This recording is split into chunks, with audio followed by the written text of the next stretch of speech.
Alright, yo, what is up YouTube? It is Mike's Garage here, and today I'm doing a quick video on showing you guys how to clean out a carburetor. This works for like any dirt bikes, any ATVs, anything with a carburetor that you gotta clean. This is basically how you clean a carburetor. First things first, you just want to go ahead and take it off of your bike, whatever you're using it on. Take off the slider and everything, as you can see, no slide in there or nothing. And you just want to go ahead and take that all off. I went ahead and broke these screws loose off camera because one of them was being a pain. But if the screws aren't coming out, get some vice grips and put it on that bolt really tight. You do not want to strip these bolt screws. They kind of suck to get out. But you just want to go ahead and get off this bolt by taking out these two screws that's on the bottom. I'm doing this on a Navy carburetor. Your carburetor might be just a little bit different. But you're probably just going to need a flathead and a Phillips head screwdriver. So you just want to go ahead and get these two out. Make sure that you do drain your carburetor. If your carburetor is already empty of gas, then you can just take it off. But if it's not empty yet, you can go ahead and pull this screw out. That's on the drain. It's going to be at the bottom of your carburetor, and mine drains out right here. So you just pull out this screw, and then it'll drain out all the gas from this bowl. But mine should already be empty. You want to go ahead and pull the bolt off, which my bolt is not looking the greatest, but then you want to go ahead and take out your float if you can. Mine has this little plastic bit on there too. I'm going to go ahead and take that off. Most don't, but on my carburetor it does. And then make sure you are wearing gloves when you do use carb and choke cleaner, because it does kind of soak into your skin, which sucks. And then you kind of just want to go and get this pin out. If you can't get it out just by hitting it out, I'm just going to grab some pliers and pull that little pin right here. And that's what holds your float. It just didn't want to float on its own, but take this little pin out, don't lose it, and then you can go ahead and take your float off. Double check that this little tip on this thing is still rubbery. You just want to make sure that it's still rubbery. Don't bend this tab at all. There's a little tab on this right there. Don't bend that at all.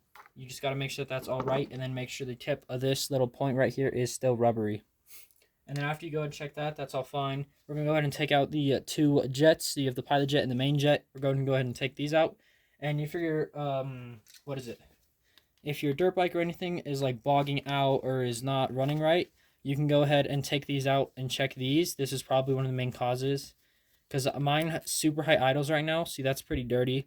Gas is going to have a hard time going through that. So you just want to go ahead and take all these out. You do kind of want to get a container, like a little small container you can put some carbon choke clean into. I just go ahead and do it in the bowl, but you just want to go ahead and soak these two jets in carbon choke cleaner. The reason why mine is high idling is because I grabbed this with vice grips. This was super clogged. This is my pilot jet, I believe. It was super clogged, and I grabbed it with vice grips, and I bent the end of it. See, it's all bent. It's supposed to be circle, but it's kind of oval. So I'm going to go ahead and see if I can bend this back, but I'm pretty sure this is my problem, the high idle. Or high idle can also be caused due to like an air leak on the boot, on the intake side, but on the boot.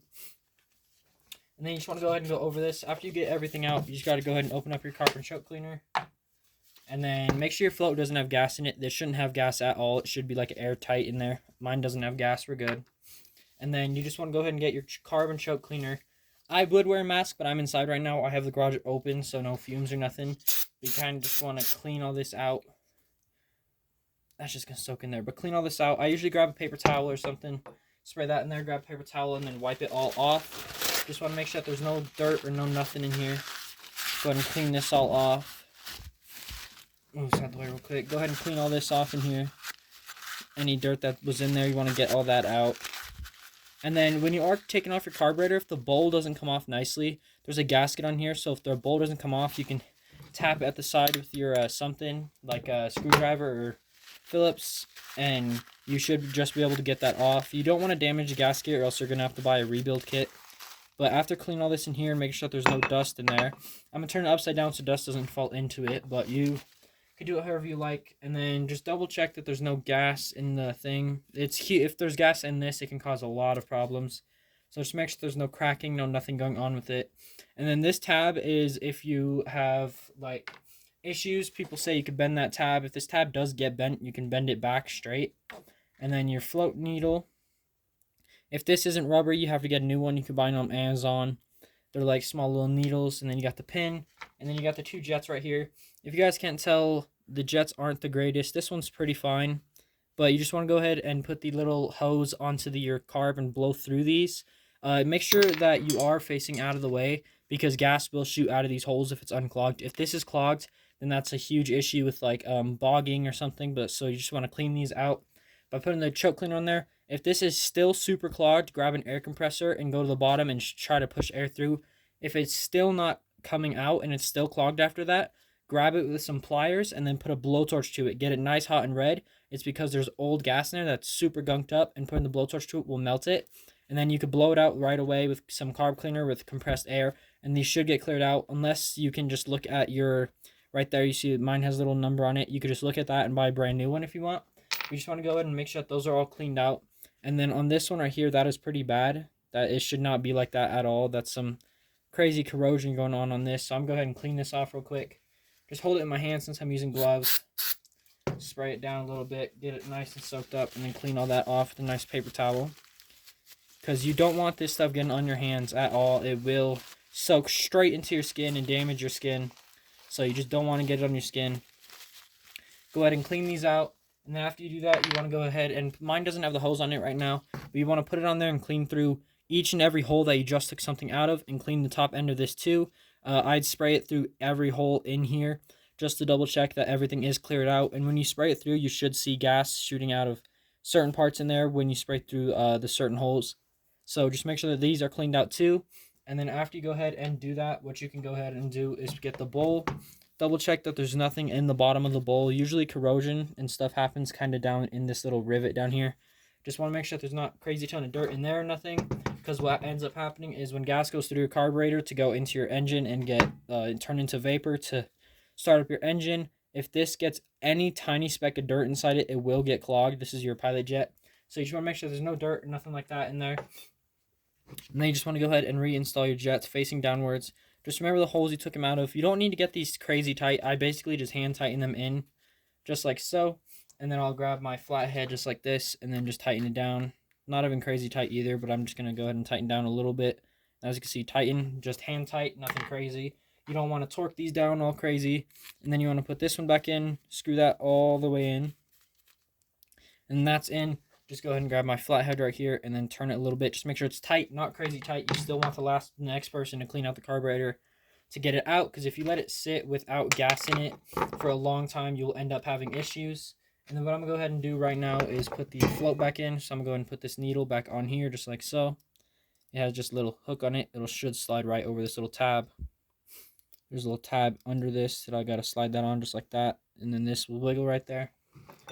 Hold the carburetor upside down, just like so, and then put this back into this place. Make sure that needle goes into that hole.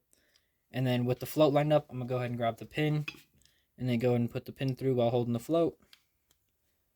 Just want to make sure that it does go on there properly,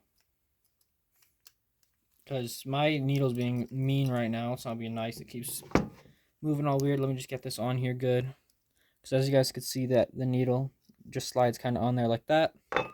And then with that on there, just make that fall into the hole on your carburetor. And then you should just be able to slide the pin through. There you go, the pin is slid through. And then my float is back on. And then now I'm going to go ahead and get this plastic piece, put this back on properly. And then now that I slid this on, because you just want to make sure that everything is on here properly. Because if something isn't, it'll cause some crazy issues. Why does this not want to go on? It's upside down, that's probably why. Yeah, so you just want to go ahead and make sure that everything goes back on properly. Make sure everything's clean. Before you put it back in, just double check that it is cleaned off, because if dirt is on like the thing that I set down and I put it back in, it'll just cause dirt in there. And then this is kind of going to go on a little weird. I have to look at how my carburetor is set up. This goes on pretty weird. I don't like how this one is set up. So that's just me personally, because I have to go with my needle on this side. I have to go kind of under and in the back. But I kind of just wiggle around, and the carburetor should just kind of fall back into place. And if you did ruin your gasket, don't try to put your carburetor back together without the gasket. See, I kind of have to line up this little needle, I don't know if you guys can see it right there, that needle in the hole, and then put that in, and then hold this, go ahead and put your screws on, and you should be done. But go ahead and make sure that everything is super clean before you do put it back together. I plan on cleaning this carburetor again and switching out the jets. On these bottom screws, this corner one's fine, but this one's a little stripped out. So you don't want to tighten these down too much. Basically, just tighten it down. You don't want it crazy tight. The gas is not going to leak out of this. If gas does leak, tighten it down a little bit more. But go ahead and tighten these screws back down. I'm just going to do them kind of hand tight. See, the screw's in there. It's fine like that. I'm going to go ahead and undo this one right here. because you just don't want these to be torqued down too much, because then the next guy that cleans it is going to strip them out and have to buy the screws and everything. You can always just replace these screws, but it's better to just always keep them and never damage them. And basically that is it. You should be done. Go ahead and slap it back onto your dirt bike or whatever. If you're still having bogging issues, you might not have cleaned out the jets enough or anything. But put it back on, and if it's all cleaned out and you cleaned it out really nicely and you know the jets are unclogged, then you should be good to go. And that's basically how you clean a carburetor.